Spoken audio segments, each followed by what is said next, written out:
శ్రీమాత్రే నమః. శ్రీ విష్ణు రూపాయ నమః శివాయ.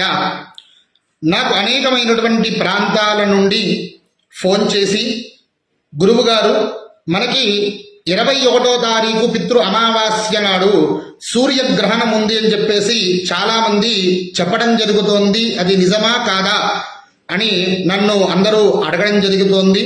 కాబట్టి వాళ్ళందరి కోసం, అలాగే ఈ వీడియో చూసేటటువంటి ప్రతి ఒక్కరి కోసం కూడా వివరించవలసినటువంటి ఒక విషయం, మనకి ఈ నెల 21వ తారీఖు పితృ అమావాస్య నాడు చూడామణి నామక ఖండగ్రాస రాహుగ్రస్త సూర్యగ్రహణం మనకి భారతదేశంలో ఎక్కడా కూడా కనిపించదు.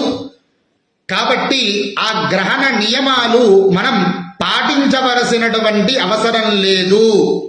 అందరూ కూడా గుర్తుపెట్టుకోండి, మనకి గ్రహణం లేదు.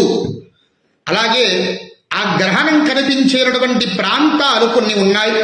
అది ఏ ఏ ప్రాంతాలు మనం చూద్దాం.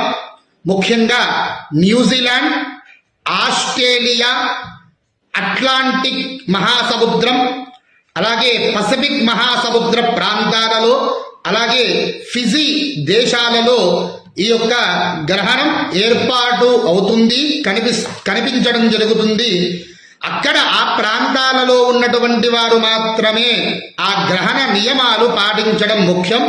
అలాగే మన భారతదేశంలో ఎక్కడా కూడా ఈ గ్రహణం కనిపించదు కాబట్టి ఎటువంటి నియమాలు పాటించవలసినటువంటి అవసరం లేదు. కాబట్టి అందరూ గమనించగలరు. శ్రీమాత్రే నమః. స్వస్తి. శుభం భూయాత్.